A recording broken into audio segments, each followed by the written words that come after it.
ক্ষমা প্রার্থনা আছে। ভৃগুবরচিহ্ন নিজ হৃদয়ে ধারণ করে ভগবতী লক্ষ্মী দেবী বলছে তাকেও রেখে দিয়ে ভগবান এই ভৃগুবরচিহ্ন নিজের হৃদয়ে ধারণ করে লক্ষ্মী তার স্ত্রী তাকে রেখে তার থেকেও ভক্তকে আরো উচ্চ স্থান প্রদান করে। শ্রী ভগবান কি বলছেন যে জগতে ব্রাহ্মণ গাভী এরা আমার বড় প্রিয়। নবরত্ন দেবায় গো ব্রাহ্মণ হিতায় গরু এবং ব্রাহ্মণের হিতাকাঙ্ক্ষী কি ভগবান, কারণ ভগবান জানে এদের হিত হলে জগতের হিত সাধন। শ্রী ভগবান কি বলছেন यत्सिवाय आचरण पद्म पवित्ररीर सत्यक्षाक्षीरमलं प्रतिलब्धशीलं न श्रीविरक्तमपीमां विजहाति यस्या प्रेक्षालयार्थदितरे नियमानुवहन्ति नामं तथाग्नि यजमान विविक्तां स्तोच्यं कृतः प्लूतमदं भूतभिन्मुखेन यद्वा ब्रह्मणस्य मुखतः शरदोरुहाः स्तुष्टस्य यस्य विदितद्विजकल्पः। কি বলছেন শ্রী ভগবান যে ব্রাহ্মণগণের পরিচর্যার ফলে আমার চরণ রেণু এই পবিত্রতা হয়েছে। এই চরণ রেণু সমস্ত পাপ রাশি ক্ষণমাত্রে ভস্মীভূত করে দিতে পারে। আমিও এমন সব স্বভাবপন্ন হয়েছি যে লক্ষ্মী দেবীর কৃপা কটাক্ষ লাভের প্রত্যাশায় ব্রহ্মাদি দেবগণ নানাবিধ নিয়ম ব্রত পালন ধারণ করে থাকে। তিনিও মুহূর্তের জন্য আমাকে ছেড়ে থাকতে পারেন না। নিজ নিজ কর্মফল আমাকে সমর্পণ করে যা সদা সন্তুষ্ট থাকে। তাদের প্রতিজ্ঞে তুষ্ট হয়ে ধারাবাহিক ঘৃত পরিব্রাক্ত পায়সাদি ভোজন করে। তখন সেই নিষ্কাম ব্রাহ্মণদের মুখের দ্বারা রসাস্বাদন পূর্বক আমি যেমন তৃপ্ত হই, যজ্ঞে যজমানের প্রদত্ত কবি অগ্নিমুখে ভক্ষণ করেও আমি সেই রকমই তৃপ্ত হই। শ্রী ভগবান কি বলছেন? শ্রী ভগবান প্রথম বাক্য বলছেন যে ব্রাহ্মণের পদসেবার জন্য আমার শ্রীচরণ পাদবদ্ধ রেণুর দ্বারা সমস্ত জগতের পাপ ক্ষয় হচ্ছে। শ্রী ভগবান প্রণাম মাত্রা তার সমস্ত পাপ ক্ষয় হবে। তাই তো শ্রী ভগবান কি বলছেন আমার এই ক্ষমতা কেন হয়েছে? ব্রাহ্মণের চরণ সেবা। শ্রী ভগবান বলছেন যিনি সর্বৈশ্বর্য সম্পন্ন ভগবান ঐশ্বর্যস্য সমগ্র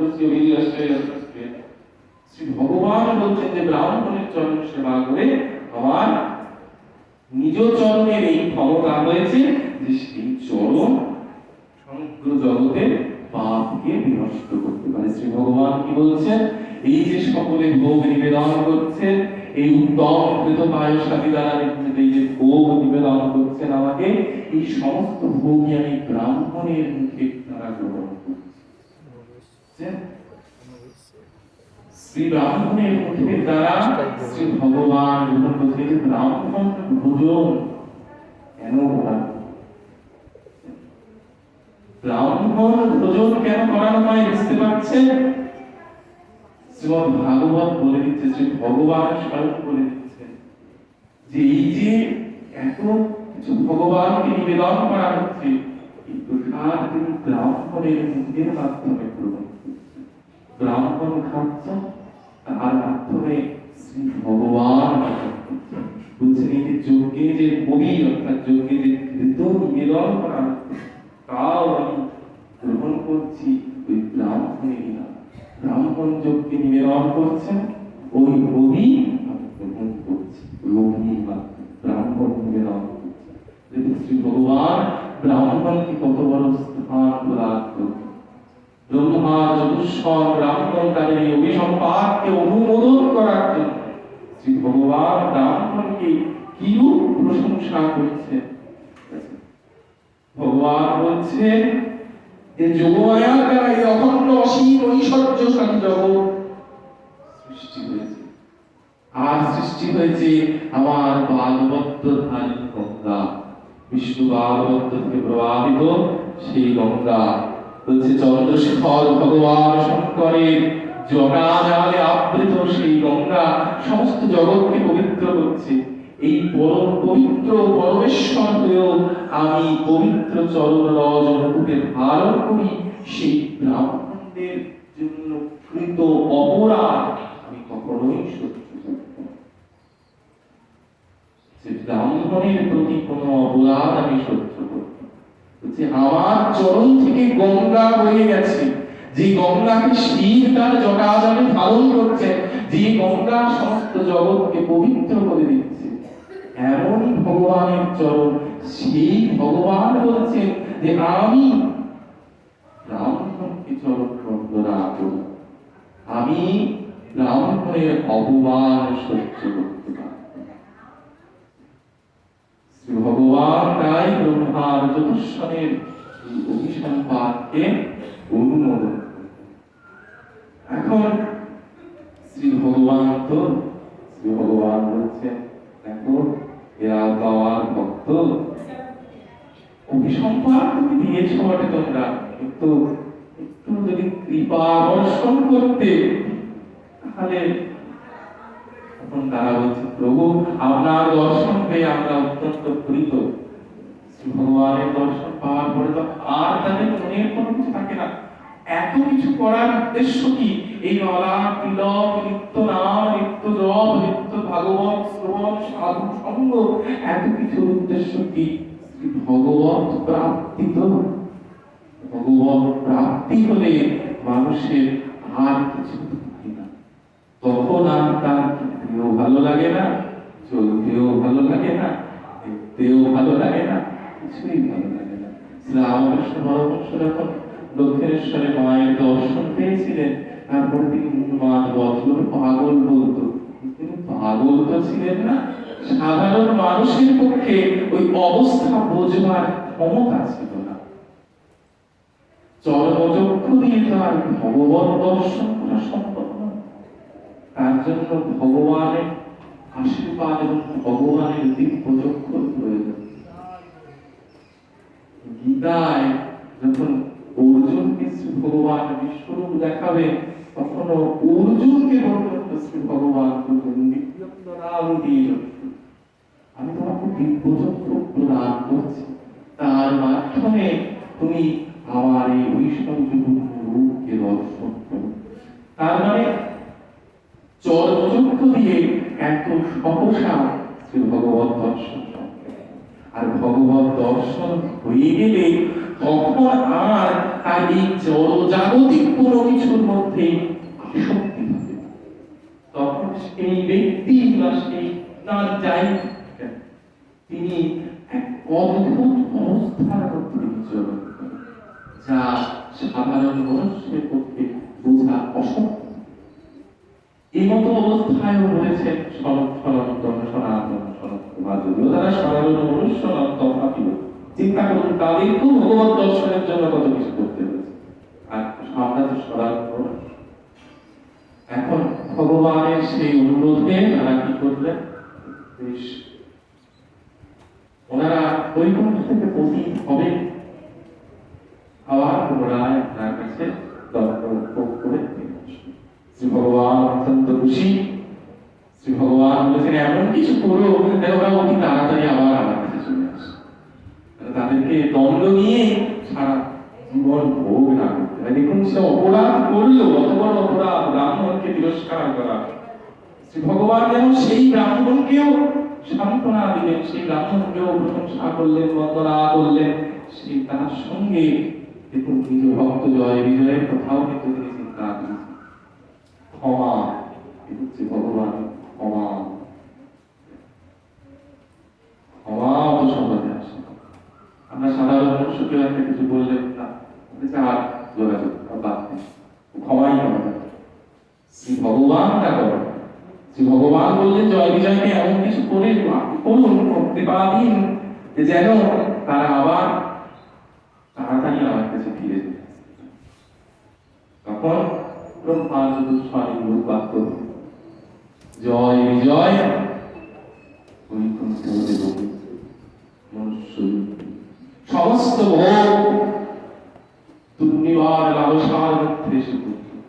তাই তো অভিসম্পাত করেছিলেন ব্রহ্মা চতুষ্পাণী বৈকুণ্ঠ ছেড়ে গিয়ে চলে যাও তোমরা জড় জগতে, ভোগ করো জড় জগতের সমস্ত ভোগ ঐশ্বর্য লালসা কোথায় গিয়ে পড়ল? ও ঐশ্বর্য লালসায় তারা বললেন দৈত্য বলে।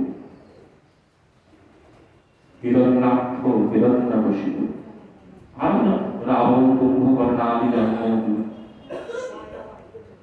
হিরণ্যাক্ষ হিরণ্যকশিপু। হিরণ্যাক্ষের বধ তো বরাহ অবতারে শ্রী ভগবান করলেন। হিরণ্যকশিপু এই অবস্থা দেখে অত্যন্ত ক্রুদ্ধ। ভ্রাতার বধ হয়ে গিয়েছে, এখন ভ্রাতা বধকারী বিষ্ণুকে তিনি যেন তেন প্রকারেণ বধ করিয়েছেন। এই মানসিকতা নিয়ে তিনি তাকে সান্ত্বনা দিচ্ছেন সকলে, কিন্তু তিনি কিছুতেই শান্ত হচ্ছেন। তিনি কি করলেন?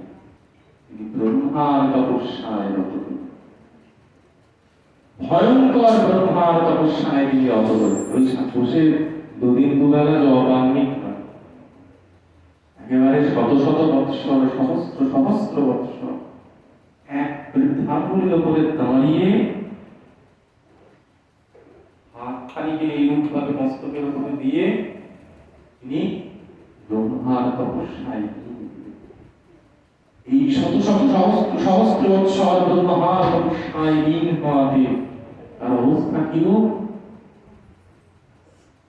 এমন তেজ তার শরীর থেকে বিকৃত হচ্ছে, সমস্ত গুহা কন্দর যে গুহায় তপস্যারত হয়েছিল একেবারে জ্যোতিতে পরিপূর্ণ হয়ে দেহে আর মাত্র কিছু অবশিষ্ট না, আর দেহ ক্ষীণকায় হয়ে দেহ হয়ে গিয়েছে কেবল অস্থি চর্মসা।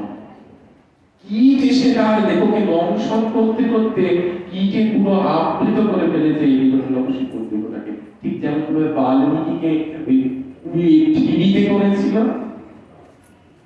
ঠিক সেইভাবে এমতো অবস্থায় এখন হিরণ্যকশিপু ব্রহ্মার তপস্যা। সাধারণ মানুষের ছেড়ে ছুড়ে দিয়ে বাবা দুদিন পরেই খাওয়া দাওয়া ছেড়ে দিয়ে বাবা এত কিছু করে যাবে। হিরণ্যকশিপু চরম জেদ, আমার ভ্রাতাকে যে বিষ্ণু হত্যা করেছে আমি তাকে মারব। এই জেদ যদি কেউ ভালো কর্মে লিপ্ত করতো তাহলে অত্যন্ত ভালো হতে পারত। কেন করলো না? ওই যে অভিসম্পাত, ওই যে দৈত্যকুলে জন্ম, ওই যে চরম ভোগ লালসা, ওই যে দুর্নিবার লালসার মধ্যে দিয়ে নিজের জীবনকে নিয়ে যাওয়া এবং আক্রোশ যে ও আমাকে হত্যা করেছে, আমার ভাইকে হত্যা করেছিল বলে তাকে আমিও হত্যা করি। এই ভগবানের স্বভাব না, ভগবান ক্ষমা করুন। যেমন জয় বিজয়ের জন্য ক্ষমা প্রার্থনা করলেন, দৈত্যের স্বভাব এবং দেবতার স্বভাব এই দুইয়ের মধ্যে এই পার্থক্য। এখন শ্রী ভগবান ব্রহ্মা হিরণ্যকশিপুর এই তপস্যায় তুষ্ট হয়ে এখন হিরণ্যকশিপুকে ব্রহ্মা দর্শন দেওয়ার অভিলাষে ব্রহ্মা হিরণ্যকশিপুর কাছে। দেবতারা ওদিকে ভীত সন্ত্রস্ত, দেবতারা ভাবছেন এই হয়েছে, এখন যদি হিরণ্যকশিপুকে ব্রহ্মা বরদান করে এই মতো অবস্থায় আমাদের আর কিছু অস্তিত্ব থাকবে না, যা আছে সেটুকু আমাদের কল্পিতল্পা গুটিয়ে চলে যাওয়া বলে ওই দেবতাদেরও হবে তাই অবস্থা। দেবতারা অত্যন্ত চিন্তিত। ব্রহ্মা নেমে এসেছে হিরণ্যকশিপুর কাছে। হিরণ্যকশিপুর কাছে এসে ব্রহ্মা বলছে, বৎস হিরণ্যকশিপু, আমি তোমার তপস্যায় তুষ্ট হয়েছি। কি বলছেন ব্রহ্মা? উদ্দিষ্ট দৃষ্ট ভদ্রান্তে তপসিদ্ধোসি কাশ্যপ বরদোহম অনুপ্রাপ্ত প্রিয়তা বিকশিতো। কি বলছেন? ব্রহ্মা বললেন, পুত্র হিরণ্যকশিপু, তুমি বর আর তপস্যায় তুষ্ট হয়ে বলছেন, উত্তিষ্ঠ উত্তিষ্ঠ ভদ্রান্তে তপা সিদ্ধসি কাশ্যপ। কাশ্যপ কেন? কশ্যপের পুত্র, দুই পত্নী দিতি অদিতি। ওই যে বলেছিলাম দিদির গর্ভে অসুরদের সব তেজ নিয়ে তিনি গর্ভটিকে ধারণ করে রেখেছে। কেউ তো বার করতে হবে এবার গর্ভ থেকে। শ্রী ভগবানের অনন্ত লীলা, জয় বিজয়কে অভিসম্পাত করিয়ে পতন করলেন বৈকুণ্ঠ হতে। ভগবান চতুষ্পদের মধ্যে দিয়ে অভিসম্পাত করালেন, ভগবান এসে আবার ক্ষমা প্রার্থনা করালেন, ভগবান জয় বিজয়কে দিয়ে তিরস্কার করালেন, আবার জয় বিজয় ওই তিরস্কারের মাধ্যমে ওই জনিত থেকে পতিত হয়ে এসে এই অসুর জনিতে তারা জন্মগ্রহণ করল। কেন? দেবমাতা দিদির ওই গর্ভদের আর রাখা যাচ্ছিল না, অসুরদেরকে তো জন্ম দেওয়াতেই হবে, ভগবানের এই লীলার তো দর্শন করাতে হবে। এখন নেমে এসে জন্ম হয়ে গেল হিরণ্যকশিপু হিরণ্যাক্ষের। হিরণ্যকশিপুর এই চরম তপস্যা, এইবার ব্রহ্মা হিরণ্যকশিপুকে বরদান করল। হিরণ্যকশিপু ব্রহ্মার এই কথায় নয়ন মেলে তাকালেন। চোখ মেলে তাকানোর মতো না, তার কাছে কিছু চোখ ছিল, দেখে তো অস্থিচক্র নাই তখন, কি সবই দর্শন করে নিয়ে চলে গেছে। এমতো অবস্থাতে হিরণ্যকশিপু ব্রহ্মাকে বিবিধ বর্ণনা করল যে আপনি দেব, আপনি ভগবান। যখন দেখবেন কারোর কাছে কারোর কোনো কিছু প্রয়োজন হয় তখন সে তাকে অত্যন্ত প্রশংসা করবে। কারণ হচ্ছে প্রয়োজন, আপনি কি ভালো, আপনার মতো ভালো পৃথিবীতে কেউ নাই, ইত্যাদি প্রভৃতি তখন তিনিও কিঞ্চিত তুষ্ট হয়ে যান, তিনিও ভাবেন যে আমায় এত প্রশংসা করছে। এই ঠিক এই একই কাজ করলেন হিরণ্যকশিপু। হিরণ্যকশিপু ব্রহ্মাকে খুব বন্দনা করছেন, এক ব্রহ্মা ব্যতীত আর কেউ কিছু নয়, এই রূপ প্রতিপন্ন তিনি তার বন্দনার মধ্যে দিয়ে করেই দিয়েছেন এক প্রকার। এই মতো অবস্থায় এখন ব্রহ্মা বলছেন, বেশ তুমি ব্রহ্মা দেখেন এত প্রশংসা করল, ব্রহ্মা বলছেন তোমার এই এহেন তপস্যা আর কেউ এই এহেন তপস্যা কেউ করতো না, তুমি যে রূপ তপস্যা করেছো এহেন তপস্যা কারোর পক্ষে সম্ভব ছিল না, তুমি চরম তপস্যা করবে। কি বলছেন? হিরণ্যকশিপু এবার বলছেন, কল্পান্তে কাল সৃষ্টির ইয়ো অন্ধেন তমসা কৃতম অভিয়া জগদীতম স্বয়ং জ্যোতি স্বজীবসা আত্মনা ত্রিণতা চেদম সৃজ্জিত্যবতি লুম্পতি রজসত্ব তমোধাম্নি পরায় মহতে নমঃ। নমো অদ্যায় বীজায় জ্ঞান বিজ্ঞান মূর্তয়ে প্রাণেন্দ্রিয় মনোবুদ্ধি বিকালাই ব্যক্তিবিষু। ব্রহ্মাকে বন্দনা করছেন। কি বলছেন হিরণ্যকশিপু? যে কল্পান্তে এই সমস্ত সৃষ্টি মহাকাল প্রেরিত তমযুগের দ্বারা ঘন অন্ধকারে ঢেকে গিয়েছিল, সেই সময় স্বয়ং প্রকাশ স্বরূপ আপনি সতেজে পুনরায় এসে প্রকটিত করেছিলেন। আপনি আপনার প্রেমময় রূপের দ্বারা এর সৃজন পালন সংহার করেন। আপনি যশগুণ, তমগুণ, সপ্তগুণ এর আশ্রয় স্বরূপ। আপনি অতীত, আপনি সর্বশ্রেষ্ঠ, আপনি মহান। ব্রহ্মাকে বন্দনা করছেন, বলছে আপনি হোতা, আপনি অধ্যয়ন, আপনি ব্রহ্মা, আপনি উদ্গার। এই চারটি বিশেষণ বৈদিক যজ্ঞের ক্ষেত্রে চাই বেদের চারজন হোতা। যাই হোক, সেই বিষয়ে যাচ্ছি না। তো এই রূপ বন্দনা করতে করতে এখন ব্রহ্মা বললেন, বলো তোমার কি বর চাই? এইবার হিরণ্যকশিপু নিজের শেষ বাণীটি, হিরণ্যকশিপু কি বলছেন? यदि तस्यास्याभिमतां वरन्नो वरदत्तम भूतेभ्यस्व दिसृष्टेभ्यो मृत्युर्मा भूतमः प्रभो नास्तर्विहि दिवानक्तम् अन्यस्मादपि चायुधै न भुवो नाम्बरे मृत्युर् न नरैः मृगैरपि वसुभिर्वासुभिर्मत्वा सुरासुरमहोरगै अप्रतिदत्ततां युद्धे ऐक्यवत्यप्तदेहिनं सर्वेषां लोकपालानां महिमानां यथात्मनः तपो योगप्रभावानां यन्यरिष्यति करदचित्। কি বলছেন? সব জেনে মোটামুটি যা ছিল এই মাস্টার শ্লোকের মধ্যে আমি বুঝি সব নিয়ে কি বলছেন হে প্রভু সৃষ্টি, হে প্রভু আপনি বরদাতাদের মধ্যে সর্বশ্রেষ্ঠ, আপনি আমাকে আমার অভিষ্ট বর দিতে চান প্রভু, বেশ তবে আপনি আমাকে এই বর দিন, মনুষ্য অথবা পশু, আপনার সৃষ্ট কোন প্রাণী অথবা কোন প্রাণী, দেবতা কিংবা কোন দৈত্য, কোন নাগাদি, এদের কারণ থেকেই যেন আমার মৃত্যু না হয়। ভিতরে বাইরে, রাত্রে দিনে, জলে আকাশে কোন স্থানেই যেন আমার মৃত্যু না হয়। কোন ভূচর, কোন খেচর, কোন প্রাণী, কোন জলজীব, কোন আকাশে চাই খেচর, কেউ যেন আমাকে মারতে না পারে। আমি সমস্ত প্রাণীগুলোরই একচ্ছত্র অধিপতি হতেছি। ইন্দ্রাদি সমস্ত লোকপালের উপর আমার ক্ষমতা বিস্তার করতে চাই। তপস্বী এবং যোগীগণের এই অক্ষয় ঐশ্বর্য সব যেন আমার প্রাপ্ত হয়। ব্রহ্মা নিজের জানে নিজেই বুঝে, কিন্তু এর মতো কিঞ্চিত আইনের প্রাপ্ত থাকে। ব্রহ্মা তো ভাগ করে দিয়ে ভালো কথা, ব্রহ্মা এমতো বর দিয়ে দিলেন, এইবার আর দৈত্যকে কে সামলায়? দৈত্য কি আর দেবতা হয় বর পেয়ে? দৈত্য চিরকাল দৈত্যই থাকবে, দৈত্য কোনদিন দেবতা হতে পারে না। কি বলছে শ্রীমদ্ ভাগবত সপ্তম স্কন্ধ চতুর্থ অধ্যায় প্রথম শ্লোকে? নারদ বলছেন এবং কৃতা শতধৃতির হিরণ্যাক্ষিপো রথঃ প্রলাপ্য তপসা প্রীতো বরাস্তস্য সুদুর্লভা। বলছে হিরণ্যকশিপু ব্রহ্মার কাছে এইটুকু দুর্লভ বর প্রার্থনা করলেন এবং তার তপস্যায় সন্তুষ্ট হয়ে ব্রহ্মা এইরূপ একটি বর তাকে প্রদান করে দিলেন।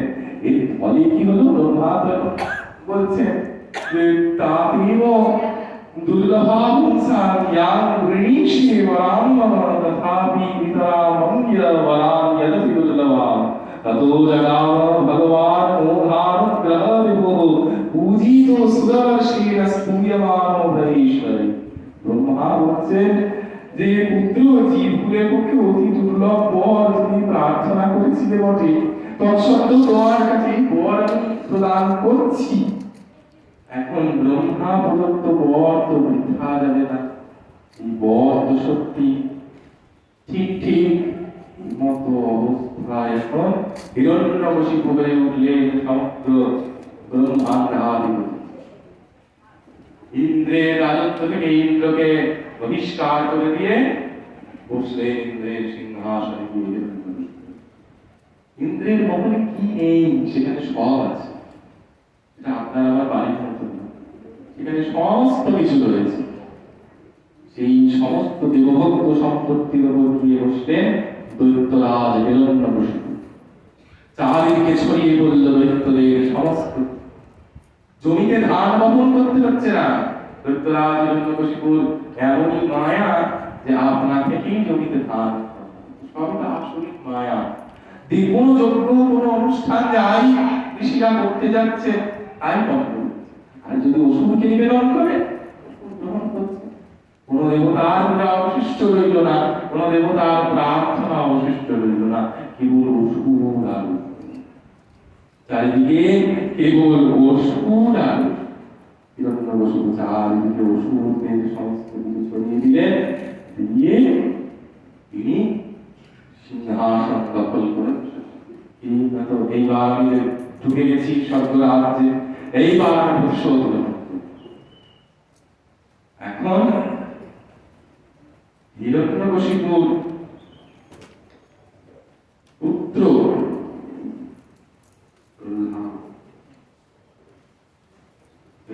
কথায় বলে প্রহ্লাদ চলে এলেন। এখন এই বংশ প্রহ্লাদের পর থেকে বিষ্ণু ভক্ত এই একটি বংশ যারা অসুর হয়েও বিষ্ণু ভক্ত হয়েছিল। প্রহ্লাদ প্রহ্লাদের স্বভাব ঠিক ছিল, প্রহ্লাদ ছিলেন ঠিক পিতার বিপরীত। হিরণ্যকশিপু মনে করছেন বিষ্ণুই মনে হয় আমার পুত্রের রূপ ধারণ করে এখানে এসেছে, এসে আমার সেই রাজ্যকে সে দখল করবে এবং দখল করে এই সমস্ত কিছু নিয়ে আমাকে হত্যা করে দিয়ে। এখন এই মতো অবস্থায় দাঁড়িয়ে ভক্ত ভক্ত প্রহ্লাদ চিন্তা করছেন, হিরণ্যকশিপু চিন্তা করছেন যে এই পুত্রকে আমি কি করব। হিরণ্যকশিপুর এই প্রহ্লাদ ব্যতীত আরো কয়েকজন পুত্র ছিল। তারা প্রত্যেকে আসলিক স্বভাবী হলেও তার কনিষ্ঠ পুত্র প্রহ্লাদ কিন্তু অত্যন্ত বিষ্ণুভক্ত, সব বিষ্ণুভক্ত নয়, তিনি অত্যন্ত সৎ স্বভাব ছিলেন, সত্য প্রতিজ্ঞ, জীবের প্রিয়, সৌম্য দর্শন, যা দৈত্যগুণের সম্পূর্ণ বিপরীত। এগুলো তো কোনটা দৈত্যের গুণ নয়, এগুলো সবই সুখের। এই মতো অবস্থায় এখন প্রহ্লাদকে কি করা হবে? শুক্রাচার্যের পুত্র এসেছেন সন্দ এবং অর্ক, তারা বলছেন যে পুত্র উপহার হবে, এবার এখন আমরা নিয়ে যাই, দৈত্যগুলো নিয়ে গিয়ে আমরা একে পড়াশোনা করব, পাঠিয়ে দিলে পুত্রকে যাতে দৈত্যদের পড়াশোনা করতে পারে। শ্রী ভগবান যেন আর কোনোভাবে তার মধ্যে কোনো ভক্ত বা ভক্তি সুলভ বা সৎ আচরণ, এই অবস্থা তো প্রহ্লাদের জীবনে হওয়ার নয়। প্রহ্লাদ তো যেমন তার তেমন। এখন দৈত্যগুণের দুই গুরু শুক্রাচার্যের দুই পুত্রের কাছে তিনি শিক্ষা করেছেন। শিক্ষা ইত্যাদি নিয়ে তিনি যখন ফেরত এসেছেন, তখন হিরণ্যকশিপু পুত্রকে কোলে বসিয়েছে। পুত্রকে কোলে বসিয়ে জিজ্ঞাসা করছেন যে বাবা, কি শিখে এসেছে তুমি দৈত্যকুল থেকে, একটু বলো করে। এই গুরুকুলে কি শিখেছ, এই কথা বলার পরেই যা প্রহ্লাদ বললেন তাই শুনে এখন হিরণ্যকশিপু হিরণ্যকশিপু বলছেন, প্রহ্লাদানুচ্যতাং তাত স্বহিতং কিঞ্চিদুত্তমং কালেনৈবাতয়ুষ্মান ইয়ৎ শিক্ষাং গুরুর্ভবান। প্রহ্লাদকে বলছেন যে বলো বাবা, তুমি কি শিখে এসেছো গুরুদেবের কাছ থেকে? প্রহ্লাদ তখন বললেন সেই বিখ্যাত শ্রবণং কীর্তনং বিষ্ণু স্মরণং পাদ সেবনং অর্চনং বন্দনং দাস্যং সখ্যাত্মনিবেদনং নববিধা ভক্তি। শ্রবণ, কীর্তন, বিষ্ণু স্মরণ, পাদ সেবা, অর্চন, বন্দন, দাস্য, সখ্য আত্মনিবেদন। কি ভয়ঙ্কর কথা বলে দিয়েছে দৈত্যকুলে জন্মানো প্রহ্লাদ। নববিধা ভক্তি। শ্রীমদ্ ভাগবত সপ্তম স্কন্ধ পঞ্চম অধ্যায় 23 নম্বর শ্লোক। এই বিখ্যাত নববিধা ভক্তি অবস্থা কি? হিরণ্যকশিপুর কোলে প্রহ্লাদ বসে রয়েছে। প্রহ্লাদ কোলে বসে হিরণ্যকশিপুর প্রশ্নের উত্তর দিয়েছে। দৈত্য গুরুকুল থেকে তিনি শিখে এসে তাকে নববিধা ভক্তি। হিরণ্যকশিপু আরো কি বলছেন? হিরণ্যকশিপু এই শুনে ইতি বংশার পিতা বিষ্ণু ভক্তিশ্চে নবলক্ষণা ক্রিয়তে ভগবদ্ভক্ত্যা ধন্যে ধাত্রীতমুত্তম। এইরূপ বিষ্ণু ভক্তির কথা দেখে প্রহ্লাদের মুখে এইসব কথা শুনে হিরণ্যকশিপু রাগে কাঁপতে শুরু করলেন। তখন তিনি দুই গুরুপুত্র শব্দ এবং অমরকে বলছে, ওই নিজ ব্রাহ্মণ, তোরা এই শিখিয়েছিস? হ্যাঁ, এই শিখিয়েছিস তোরা আমার পুত্রকে? এই শেখানোর জন্য তোদেরকে আমি পাঠিয়েছিলাম ওকে গুরুকুলে? বলছে না, আমরা এই শিক্ষা দিইনি। প্রহ্লাদ নিজে থেকে সমস্ত কিছু শিক্ষা গ্রহণ করেছে। প্রহ্লাদ কেউ শিখায়। তারা কি বলছে? না প্রণীতম না পরম প্রণীতম সুতো অদত্তেশ কবীন্দ্র শত্রু নৈসর্গিকীয়ম মতিরস্য রাজন নিয়চ্ছা মন্যুম গদদাস্মমা। আমরা কিছু শিখাইনি, আমরা আপনার শত্রু নই। প্রহ্লাদ নিজে বিদ্যা অধ্যয়ন করেছেন, আমাদেরকে তাকে শেখাতে হয় না। তিনি নিজেই সমস্ত কিছু শিখেছেন। প্রহ্লাদ কি বলছেন? মতির্না কৃষ্ণে পরতস্বতো বা নিধো বিমত্যেত গৃহব্রতানাম অনান্ত গোভীর বিশতান্তমিশ্রম পুনঃ পুনশ্চ বিতাজ্জাল বলছি এ তো শত যুগের, এগুলো তো চর্বিত চর্ম, আর চেবানো জিনিসকেই আবার চেবানো। এই কি আমার নতুন কথা? ভগবান অনাদি অনন্ত, তার কথা অনাদি অনন্ত, তাকে শ্রবণ মনন বন্দন পূজন ভক্তি করা অনাদি অনন্ত। এ তো নতুন কোনো কথা না, এর জন্য তো নতুন করে কিছু বলতে হবে না। হিরণ্যকশিপু হচ্ছে ইত্যেতো পরমপুত্রম হিরণ্যকশিপু রুষা অভিকৃতাত্মা সৎসংজ্ঞানি সত্যবাণীতলে রেগে গিয়ে পুত্রকে কোল থেকে মাটিতে ছুঁড়ে ফেলে। দৈত্যের স্বভাব, নিজ পুত্রকেও স্বভাব বিরুদ্ধ হয়েছে বলে মাটিতে ছুঁড়ে ফেলে। দেখেছেন দৈত্য দূতদেরকে নিয়ে যাওয়া হয়েছে, যেন তেন প্রকারে তাকে মেরে ফেলে। নিশ্চয়ই বিষ্ণুদূত আমার এখানে এসেছে, বিষ্ণুই মনে হয় রূপ ধরে এসেছে এই দৈত্যকে মেরে ফেলে। একে এক্ষুনি প্রহ্লাদকে প্ররোচনায় মারার চেষ্টা।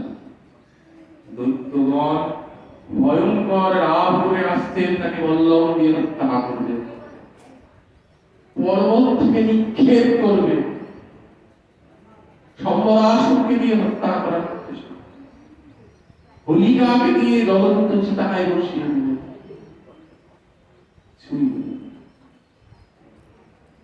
প্রহ্লাদ যেমন কাঁদতেন, এখন হিরণ্যকশিপুর মনে একটু বিপরীত চিন্তা আসছে। হিরণ্যকশিপু ভাবছে পুত্র তো মরছে না কিছুতেই, মানুষ কি পরবর্তীকালে আমার এই অত্যাচারের কথা স্মরণ করে এই যদি আমাকে মেরে ফেলে, মনে হচ্ছে না এই আমাকে পরবর্তীতে হত্যা করবে। এইরকম বিবিধ চিন্তা করতে করতে তিনি ভাবলেন পুনরায় আবার আরেকবার দৈত্যকে আছে বলছে আবার পাঠান, আমরা আবার কর্মী জড়িয়ে দৈত্য রাজনীতি বুঝিয়ে টুঝিয়ে আবার তাই হবে চেষ্টা করে দেখো, যদি হয়। চলে গেল প্রহ্লাদ পুনরায় গেলেন। উনি দৈত্য পড়াশোনা করবেন, উনি কেবল বিষ্ণু নারায়ণ সাজাদু কৃষ্ণ নারায়ণ হচ্ছেন। জানি না কেউ গিয়েছেন কিনা, ওই কর্ণাটকের অরবিন্দ বলে একটি স্থান আছে যেখানে ভগবান নৃসিংহদেব অবতীর্ণ হয়েছিলেন। এখনো বিশ্বাসের গায়ে-বস্তু তর্কে বহুদূর, এখনো সেই স্থানে চিহ্ন সকল রয়েছে। নৃসিংহপুরমে যেখানে নৃসিংহদেবের মন্দিরটি রয়েছে, ঠিক তার পার্শ্ববর্তী জঙ্গলের ভেতরে বহু পাহাড়, ওখানে জনবসতি কিছু নেই, বহু উচ্চ স্থানে সেই যে ধাম ভগবত ভেঙে ভগবান বেরিয়ে এসেছিলেন, তারই অবশিষ্ট অংশস্বরূপ একটি উঁচু পর্বত হয়ে রয়েছে এবং চারিপাশে ভয়ঙ্কর জঙ্গল, সন্ধ্যাকার সেখানে ভয়ঙ্কর সিংহের আনাগোনা। সেই স্থান এখন আছে এবং ওই ধরা হয় যে হিরণ্যকশিপুর মহল ছিল, তার কোনো অস্তিত্ব নেই, সেটা আজকের কথা না, সেই সূর্যযুগের কথা। সেই স্থানে কিঞ্চিত দূরে শুক্রাচার্যের যেখানে পাঠশালায় প্রহ্লাদ পড়েছিলেন সেই সমস্ত স্থান, এবং বলা হয় যে ওই মৃত্তিকায় এখনো পর্বতের গায়ে গায়ে সেই আঁচড় কাটা, মানে প্রহ্লাদ যে তিনি যে সব লেখা বা শ্লোক আদিগুলো লিখতেন সেই সমস্তগুলো এখনো পর্যন্ত মানে আবছা ভাবে মুছে যাওয়া অবস্থাতে সেই আঁচড় কাটা এইগুলো এখনো রয়েছে। সাধারণ মানুষ কি হয়তো সচরাচর বিশ্বাসে যেতে চাইবে না, কিন্তু যারা খুব যুক্তি দিয়ে বিজ্ঞান দিয়ে তর্ক দিয়ে, কিন্তু বিজ্ঞান যেখানে শেষ হয় ভগবান তো সেখানে শুরু করে। ভগবানের অনন্ত লীলায় বলছে না, জন্মকর্ম চামি বিদ্যামি এবং ইয়োবেত্তি তত্ত্বাদি পুনর্জন্ম নৈতি মামি ঈশ্বর। অর্জুনকে ভগবান বলছে আমার জন্মকর্ম সবই বিদ্যুৎ না, তোমার হয়তো মনে নেই আগে আগে বহু জন্মে তোমার সঙ্গে আমি কাটিয়ে এসেছি। ভগবানের জন্মকর্ম সবই বিদ্যুৎ না, বোঝার ক্ষমতা আমাদের মতো অবশ্যই নয়। ভগবান কৃপাময়, কৃপা করে ওই দর্শনটুকু আমাদের জন্য রেখেছেন। কখনো সম্ভব হলে ওই স্থানটি এখনো আছে, ভগবান ভক্তগণের কাছে তো ভগবানের আবির্ভাব স্থলী, তো স্থানটি এখনো আছে এবং সেই জায়গাগুলো এখন বর্তমানে দাঁড়িয়ে নিজের প্রমাণ দিচ্ছে যে আমরা এখনো আছি। এই মতো অবস্থায় কি হলো, এখন প্রহ্লাদ তো গেলেন, আবার পুনরায় তুললেন, সে যাই হোক, কিন্তু তাকে তো কোনোভাবেই কিছু করা যাচ্ছে না। এখন ওখানে তো আর একা প্রহ্লাদ করছে না, তার সঙ্গে আরো অসুর বালকেরা পড়ছে। অসুর বালকদেরকেও প্রহ্লাদ এখন বিষ্ণু কথা শোনাচ্ছেন। কি বলছেন? কৌমার আচার্য প্রাজ্ঞ ধর্মান ভগবতানিতা দুর্লভম মানুষম জন্মম তপতা ধূমার্থ। বিখ্যাত কথা প্রহ্লাদ যে যে বন্ধুগণ শোনো, এই সংসারে মনুষ্য জন্ম বড়ই দুর্লভ। মনুষ্য জন্মের মধ্য দিয়ে অবিনাশী পরমাত্মাকে লাভ করা যায়। কুকুর, বেড়াল, ছাগল, গরু এরা পারে, এদের তো ভগবান দর্শন করার ক্ষমতা নাই। আহার বিদ্যা ভয় কুকুরেরও আছে, পশুর সব পশুরই আছে, মানুষেরও আছে। মানুষ কাটিয়ে উঠতে পারে। শঙ্করাচার্য বলছেন দুর্লভম ত্রয়মেই বৈদ্য দেবানুগ্রহ হেতুকম মনুষ্যত্বম মুমুক্ষুত্বম মহাপুরুষত্রয়ম। তিনটি জিনিস খুব দুর্লভ: মনুষ্যত্ব, মুমুক্ষুত্ব এবং মহাপুরুষের সংস্রব। প্রহ্লাদ ঠিক তার সেই কথা বলে গেছেন, দুর্লভ মানুষ, দুর্লভ মানুষ জন্ম পেয়েছে। হেলায় হারিও না, এই জন্মেই পরম ব্রহ্ম ভগবানকে লাভ করা যায়। কি বলছেন? কিন্তু কবে কখন যে এই জীবনের সমাপ্তি ঘটে যাবে তা তো কেউ জানে না। তাই বুদ্ধিমান ব্যক্তি উচিত যৌবন থেকে বার্ধক্যে প্রবেশ করবে তার অপেক্ষা না করে ওই প্রথম থেকে কৌমার আচরিত প্রাজ্ঞ ধর্মান ভগবতানিতা বলছে প্রাজ্ঞ ব্যক্তি মানে যে বুদ্ধিমান ব্যক্তি সে কৌমার বয়স থেকেই ভগবত ভক্তি আচরণ করে। এই সমস্ত শিক্ষা যদি অসুরকে অসুরের বালকদেরকে প্রহ্লাদ দিতে থাকে তো মহামুশকিল। এরা যদি আমি বিশ্বভক্ত হয়ে যায়, গোটা লোক যখন তোকে সবাই বিশ্বভক্ত হবে, আমরা বিপরীতপন্থী কিছু থাকবে। বিপরীতেরও তো প্রয়োজন আছে, তাহলে যুক্ত হবে। ভালোরও প্রয়োজন আছে, খারাপেরও প্রয়োজন আছে। জগতের ব্যালেন্স থাকতে হবে। ব্যালেন্স কোনো বিষয়টা সব ডিসব্যালেন্স হয়ে যাবে। এখন এই মতো অবস্থায় কি করা যায়? কি করা যায়? প্রহ্লাদ কিন্তু কোনোভাবেই শেখানো যাচ্ছে না যে আসলে বিদ্যা কিভাবে। প্রহ্লাদ এখন এই সমস্ত করে বলছে দৈত্য বালককে, তোমরা ভেবে দেখো এমন কোন ব্যক্তি আছে যে ইন্দ্রিয়কে জয় করতে পারেনি অথচ সংসারে আসক্ত এবং মায়া মমতার সুগঠিত নিগড়ে আবদ্ধ নিজেকে মুক্ত করতে সাহসী হয়েছে। কত ভয়ঙ্কর ভয়ঙ্কর কথা অসুরগুলোকে শুনিয়ে দিচ্ছে প্রহ্লাদ। এই শুনলে অসুরগুলো কি করে চলবে? অসুরগুলো তো এই সমস্ত কথা শুনলে চলবে না। তিনি অনাদি অনন্ত নারায়ণের কথাই কেবল বসে বসে সেইখানে। এখন প্রহ্লাদ বলবে তাই না? প্রহ্লাদ তো যখন মায়ের গর্ভে ছিলেন তখন তো তিনি নারদের কাছে শুনেছেন এসব। অসুরেরা তো এত কথা শোনেনি, তাদেরকে সে নারদ শোনায়ও না। নারদ জানতো এই কেউ পাখিদের শুনে শুনে অত লাভ নেই, এরা কেউ কিছু করবে না। ভগবানের লীলার অন্তর্ভুক্ত যাকে ভগবান করতে মনে করতেন তাকে তিনি ঠিক বুঝিয়ে নিয়ে তার কাজটি। যেমন গোবিন্দ ঘোষকে পতিত করলেন, গোবিন্দ ওই সম্পাদ করে রাধারানীকে পতিত না করলে তো ওই লীলা হতো না। ঠিক সেই রকম এদিন তো শুধু কেউ নামলেন, আবার প্রহ্লাদ আবার প্রহ্লাদের গর্ভে থাকাকালীন গিয়ে ওই ভগবত কথা শুনিয়ে আসছেন নারদ। এখন এরকম অবস্থাতে প্রহ্লাদ কোনোভাবেই ভগবত কথা ছাড়া অন্য কিছুই বলছে। এই অবস্থায় ইন্দ্র এই সমস্ত কিছু দেখে বিচলিত হয়ে ইন্দ্র বলছে যে এই হিরণ্যকশিপুর গর্ভে থাকা এই পুত্র এই কি করে এইরকম মোক্ষের প্রতি ধাবমান? ইন্দ্র কি বলছে? যেহেতু অসুর কুলে জন্মগ্রহণ করে, এই বাচ্চা এই শিশু কি করে ভগবত প্রাপ্তির দিকে এইভাবে এগিয়ে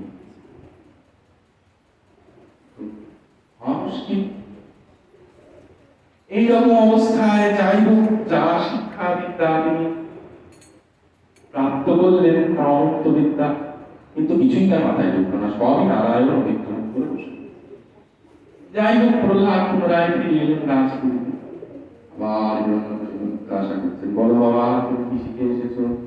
সেই আগের মতন খুশি। এখন এমত অবস্থায় প্রহ্লাদ পুনরায় বলছেন যে ওই যে ভগবান ভগবান শ্রী তিনি অনন্ত অনাদি ভগবান, তিনি ছাড়া এই জগতে আর কিচ্ছু নাই। তাদের এই শুনে নারদ বলছে কি মহামুশকিল, এই হিরণ্যকশিপু বলছে মহামুশকিল, একে তো কিছুতেই শোনানো যাচ্ছে না। এমত অবস্থায় নারদ এখন বলছে শ্রীমদ্ ভাগবত অষ্টম অধ্যায় সপ্তম স্কন্ধের অষ্টম অধ্যায়ে প্রথম শ্লোকে নারদ কি বলছেন, অতদৈত্য সুদাসনবি শ্রুত্বা তদনুবর্ণিনম জাগৃহ নিরবর্ধত্যান্যৈব গুরুবর্ণ শিক্ষে। বলছেন দৈত্য বালকের নির্মল হৃদয়ে প্রহ্লাদের উপদেশ একেবারে গেঁথে গেল। গুরুদেবের অহিতকর শিক্ষায় তারা আর মন দিচ্ছে না। এই মহামুশকিল নারদ গিয়ে আবার ওখানে বলা শুরু করেছে। নারদকে বিধানকারটা ওখানে নিয়ে একটু বলছিলেন, ওখানকারটা এখান থেকে এসে বলছেন। এখন নারদ গিয়ে প্রশ্নকে বলছেন এইখানে মহামুশকিলের সৃষ্টি হয়ে গিয়েছে, দৈত্যকুলের সব বালককে প্রহ্লাদ নারায়ণের কথা শোনাচ্ছে, আর তারা আর অন্য কিছু শুনতে চাইছে না, তারা কেবল নারায়ণ। তারা ওইসব গুরুদেবের অহিতকর কথা, দৈত্যের কথা, অহিতকর কথা শুনতে চাইছে না, কেবল নারায়ণ নারায়ণ। প্রহ্লাদ বলছে না কি বলম মে ভবতশ্চ রাজন না বৈ সা বৈ বলম বলিনাম চা পরিশাম পরি পরি পরি স্থিরং নমামি ব্রহ্মাদয়ী নমঃ প্রণীতা। ভক্ত প্রহ্লাদ বলছে দৈত্যরাজ ব্রহ্মা থেকে আরম্ভ করে তৃণ পর্যন্ত ছোট বড় চরাচর সমস্ত জীবগুলোকে ভগবান নিজের অধীনেই রেখেছে, কেবলমাত্র আপনার বা আমার নয়, সংসারের সমস্ত প্রাণীর শক্তি তিনি। হিরণ্যকশিপুকে প্রহ্লাদ বলছে, হিরণ্যকশিপু কি আর শোনে? বলছে তিনি মহাপরাক্রমী মহাকাল, তিনি সমস্ত প্রাণী ইন্দ্রিয় বল মনোবল, তিনি দেহবল, তিনি ধৈর্য, তিনি ইন্দ্রিয় সংকের অধিষ্ঠাতা, তিনি পরমেশ্বর। তার ক্ষমতা বলে সৃষ্টি স্থিতি প্রলয় সমস্ত কিছু সংযুক্ত। হিরণ্যকশিপু বলছে হ্যাঁ সব হয়েছে, বুদ্ধিহীন বালক তোর মরার সার হয়েছে।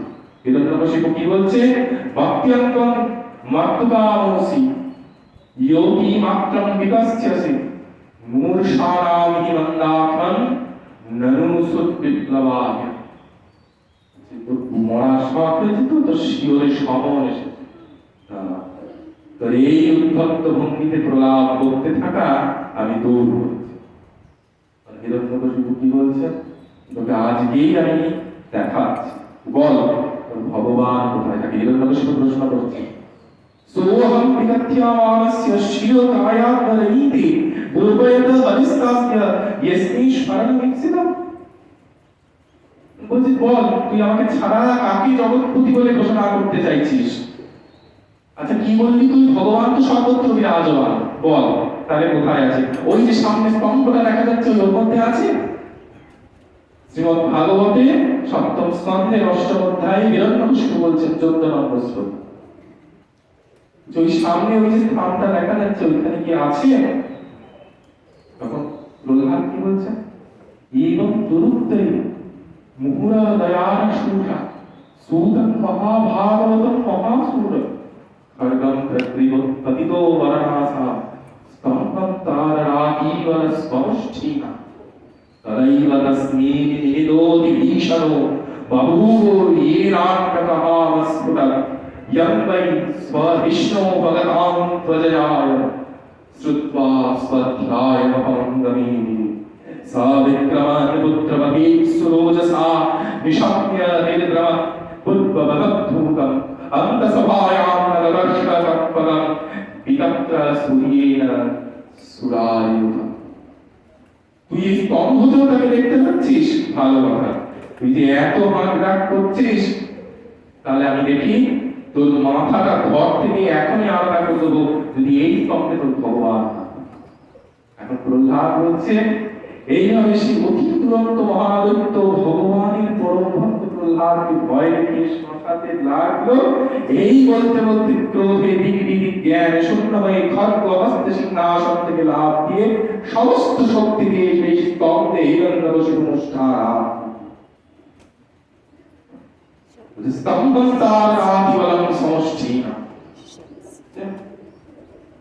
সঙ্গে সঙ্গে সেই স্তম্ভের মধ্যে থেকে ব্রহ্মাণ্ড বিলীনকারী এক ভয়ঙ্কর শব্দ এলো। এই প্রচন্ড নাদে ব্রহ্মাদি সমস্ত দেবতাগণ থরথর করে কাঁপতে আরম্ভ করল, সমস্ত সৃষ্টি কম্পমান হয়ে উঠল। হিরণ্যকশিপু আপন পুত্রকে বধ করার জন্য প্রবল পরাক্রম প্রকাশ করছিল, কিন্তু তার সামনে এসে দাঁড়ালেন স্বয়ং তারই মৃত্যু স্বরূপ শ্রী ভগবানের দূত নরসিংহ। শ্রী ভগবান কি রূপে এলেন? সত্যম বিদধতু নিজ ভৃত্যাদিবশম ব্যাপ্তিচ্চ ভৃতিষ্বাখিলেষু সাম্মানঃ আদৃশ্যাম অদ্ভুত রূপং ভক্ত স্তম্ভে সহায়ং নবরং নবাদশম সসত্ত্বমেকং পরিহোতি পশ্যন স্তম্ভস্য মধ্যাধনো নির্জিহানম নামং মৃগো নাপি নরো বিচিত্র মহো কিমেন্যা মৃগেন্দ্র রূপম। শ্রী ভগবান বলছেন, চেয়ে রাখো, আমি না মানুষ না আমি সিংহ। তুমি বলেছিলে কোন মানুষ আমাকে সৃষ্টি মারতে পারবে না, তোমার সৃষ্টির কোন পশু আমাকে হত্যা করতে পারবে না। দেখো, আমি তোমার সম্মুখে এসে দাঁড়িয়েছি, আমি সিংহ নই, আমি মানুষ নই। হিরণ্যকশিপু কিঞ্চিৎ কেঁপে উঠল যে হ্যাঁ ঠিক। কি বলছে? করাদর্শন করওয়াচঞ্চলম সুরন্ত জিহ্বম ভ্রুকুটি মুখল্ললম স্তম্ভোর্ধ্বকর্ণ গিরিনন্দরাদ্ভুতম ব্যাস্য ব্যাপ্ত্যাসাসৎ হরুভেদ ভীষণম দিবিস্পৃশৎকায় দীর্ঘবীবর গ্রীবো গুরু বক্ষস্থলম অল্পমধ্যমম তন্দ্রাংশুগৌরে সুরিতম তনুবতৈ বিশ্বভূজনীক শতম নখায়ুধম। ভগবানের রূপ কেমন? গিরিকন্দরের মতন বড় বড় বিরাট মুখমণ্ডল, করাল দাঁত নিয়ে তিনি এসেছেন। শত্রু হত্যা করতে বটপুদের মতন বিরাট নখ বিশিষ্ট এই রূপ দেখে হিরণ্যকশিপুর মনে হলো এতক্ষণে বুঝে আমার কাল আমার শান্তি করেছিল। এই কথা বলে শ্রী ভগবান অত্যন্ত সিংহনাদ করছেন। কি বলছেন? এবং ধ্রুবং স্তভ্য বলদ্গরায়ুধো নগন নৃসিংহম প্রতি দৈত্য কুঞ্জরট অলক্ষিতন্ন পতিত পতমঙ্গো যদ নৃসিংহোজসি সোসুরস্ত। এই রকম বলে সিংহনাদ করতে করতে দৈত্যরাজ হিরণ্যকশিপু গদা হাতে নৃসিংহ ভগবানের উপরে ঝাঁপিয়ে পতঙ্গের মধ্যে জ্বলন্ত বন্যের মধ্যে ঝাঁপিয়ে পড়ে অদৃশ্য হয়ে যায়। তেমনি সেও ভগবানের এই তেজ দীপ্ত রূপের মধ্যে গিয়ে অদৃশ্য। সে মনে করছে আমি ভগবানকে মনে হয় গলা হস্তে নিয়ে এক্ষুনি প্রহার করে সরিয়ে দেবো। হ্যাঁ, প্রচন্ড অগ্নির মধ্যে একটা পোকা গিয়ে পড়লে তাকে আর খুঁজে পাওয়া যায়। হিরণ্যকশিপুর অবস্থা ঠিক তাই হলো।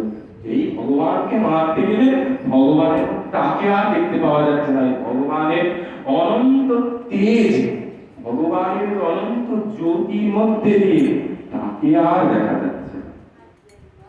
এই মতো অবস্থায় দাঁড়িয়ে শ্রী ভগবান করলেন হিরণ্যকশিপুকে নিজের দুই বাহু দ্বারা আকৃষ্ট করে গিয়ে বসলেন হিরণ্যকশিপুর মহলে বারাম। সেই জায়গা, সেই স্থান এখন পর্যন্ত দক্ষিণ ভারতের কর্ণাটকের জায়গায় বিরাট প্রায় পর্বত আকারেই রয়েছে, কিন্তু স্থান এখন প্রমাণ দিচ্ছে যে আমি আছি। ভগবানের বিরাট যেখানে হয়েছিল তার প্রমাণ দিচ্ছে। গিয়ে বসলেন শ্রী ভগবান ওই বারান্দা। কেন বারান্দা? কেন? অর্ধেক দেহ বাইরে, অর্ধেক বরদান আছে, আইন আছে, আইনের ভাগ আছে, কথা লিখে দিয়েছে। অর্ধেক দেহ বাইরে, অর্ধেক দেহ ভিতরে। না আকাশে রাখলেন না মাটিতে রাখলেন, নিজের কোলের উপর শুনিয়ে দিলেন। হিরণ্যকশিপু বলছেন, দেখো হিরণ্যকশিপু, মৃত্যু তোমার সামনে এসে দাঁড়িয়েছে। আমি তোমার মৃত্যু, আমি না নর না পশু, আমি না দিনে তোমায় মেরেছি না রাত্রে। সিদ্ধ তো সেখানে সমস্ত কিছু সহায়ক গোধূলিতে হয় না, ঠিক সন্ধ্যা না, ঠিক দিন না, ঠিক রাত্রি, এইরকম একটা সময়, ঠিক এইরকম। এই সময় ভগবান অবতীর্ণ হয়ে তাকে যে শত হলেও তো সেই জয় বিজয় ছিল। ভগবান তাদেরকে আবার নিজের কোলে বসিয়ে দিয়েছে। এই জন্মে দৈত্য রূপ, ও জন্ম তার লক্ষ্যে ছিল অভিসম্পাদ পেয়ে জন্ম তারা দৈত্য। ভগবান করলেন আর ওই পর্বত শৃঙ্গের মতন মুখ দিয়ে হিরণ্যকশিপুর বক্ষ বিদীর্ণ করে দিলে। হিরণ্যকশিপুর বক্ষ বিদীর্ণ করে দেহের ভিতরে যে নারী ছিল সমস্ত কিছুকে বার করে এনেছে, বার করে এনে নিজের গলায় মালা রূপ ভালো। কেন? শ্রী ভগবানের পৈশাচিক আচরণ কেন করি? হিরণ্যকশিপুর যত পাপ, হিরণ্যকশিপুর যত মলিনতা, তার সমস্ত শ্রী ভগবান নিজের মধ্যে সমাধি দিলেন। হিরণ্যকশিপুর ব্রহ্মার বরদানকে সসম্মানে রেখে ব্রাহ্মণের আশীর্বাদ, ব্রাহ্মণের অভিশাপ দুটোকেই শ্রী ভগবান সসম্মানে রাখলেন। আবার দৈত্যকুলের বিনাশ করলেন। হিরণ্যকশিপুর বধ প্রহ্লাদ সম্মুখে দাঁড়িয়ে রয়েছে। পিতার হত্যা হয়ে গিয়েছে, দৈত্যকুলের এক বিরাট পতন। এমত অবস্থায় নৃসিংহদেবকে শান্ত করা বড়ই কঠিন। নৃসিংহদেবকে শান্ত কি করব? এই তো মনুষ্যের ক্রোধ, দেবতার ক্রোধ।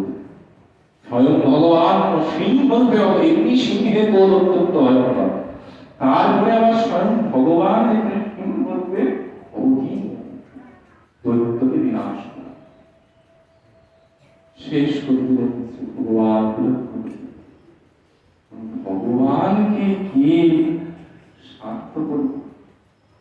ভগবানকে শান্ত করার জন্য ব্রহ্মা, রুদ্র, ইন্দ্র, প্রজাপতি, গন্ধর্ব, বিদ্যাধর, নাগ, প্রজাপতি, যক্ষ, কিন্নর সকলেই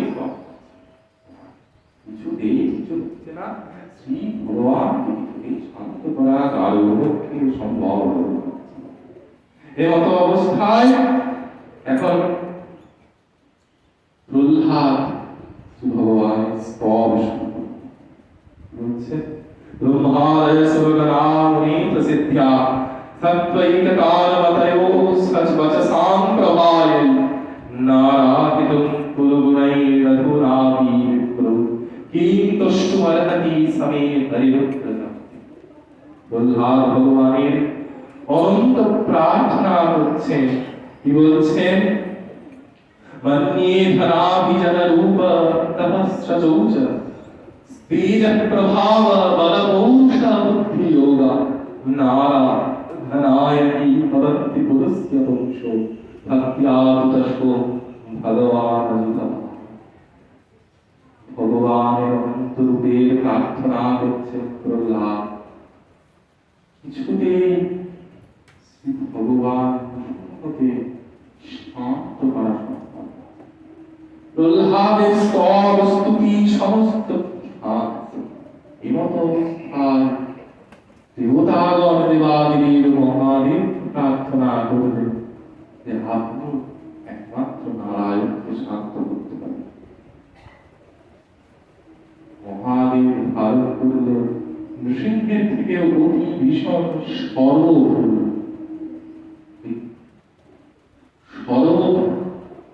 তার ঊর্ধ্ব দেহখানি কিঞ্চিৎ না সিংহ না ব্যাঘ্র, এক ভয়ঙ্কর পশুটার মুখ থেকে অগ্নি নিঃসৃত, চারখানি পা বিশিষ্ট, মুখ বিশিষ্ট, বলিষ্ঠ চেহারা, পিছনে একখানি পুচ্ছ, এই নিয়ে সরূপে শিব গেলেন। প্রচন্ড উদ্যত অবস্থায় নৃসিংহ যেখানে যা দেখছেন তাই ধ্বংস করলেন। চেপে ধরলেন নৃসিংহদেবকে নিজের ওই চারিখানে বস্তু। নৃসিংহদেব আর দেখতে পাচ্ছেন, চিন্তা করেন কি ভয়ঙ্কর রূপ, নৃসিংহ কি ভয়ঙ্কর, তাকে চেপে ধরে রয়েছে। কিছুতেই ভগবান সর্বের ওই কৃষ্ণতায় ধীরে ধীরে ধীরে ধীরে শান্ত করতে দিলেন। প্রহ্লাদ ভগবানকে বন্দনা করলেন, প্রহ্লাদকে তিনি বসিয়ে দিলেন সিংহাসনে। ভগবান তাই অনন্ত লীলা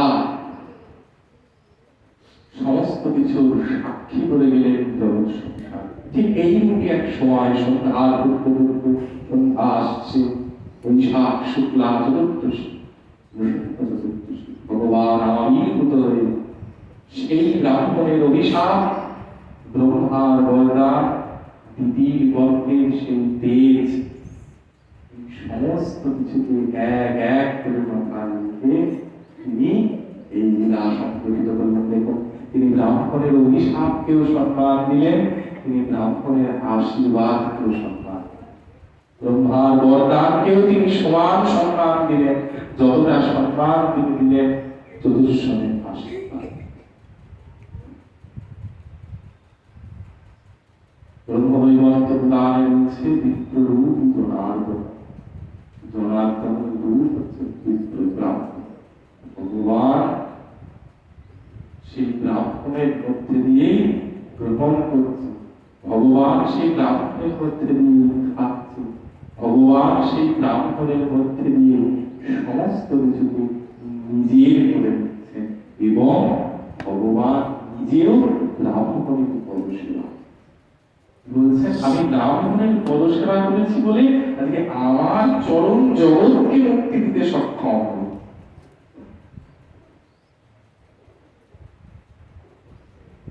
আজকের শ্রীমদ্ ভাগবত কথা ভগবানের এই নৃসিংহরূপের বর্ণনা, তথা শুধু নৃসিংহরূপ বর্ণনাই নয়, শ্রী ভগবান কতটা ভক্তবৎসল এবং তদুপরি ভগবান কতটা ব্রাহ্মণ বৎসল তার প্রমাণ শ্রীমদ্ ভাগবত নিয়ে গেল। কোন মনুষ্যের কথা নয়, কোন দেওয়াল লিখন নয়, ভগবানের, ভগবান ভক্তকে কত ভালোবাসেন, তিনি ব্রাহ্মণকে কোথায় স্থান দিয়েছেন সেইটি তিনি অক্ষরে অক্ষরে বুঝিয়ে দিলেন। আজকের কথা আমি বিশ্রাম দান।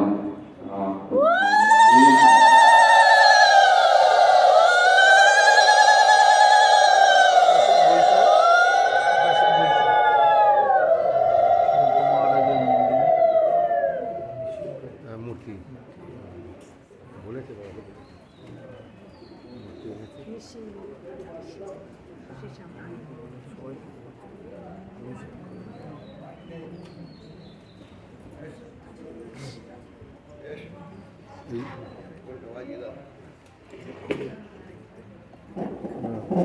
পাঠ বিশ্রামের আধারটা দিয়ে দিন।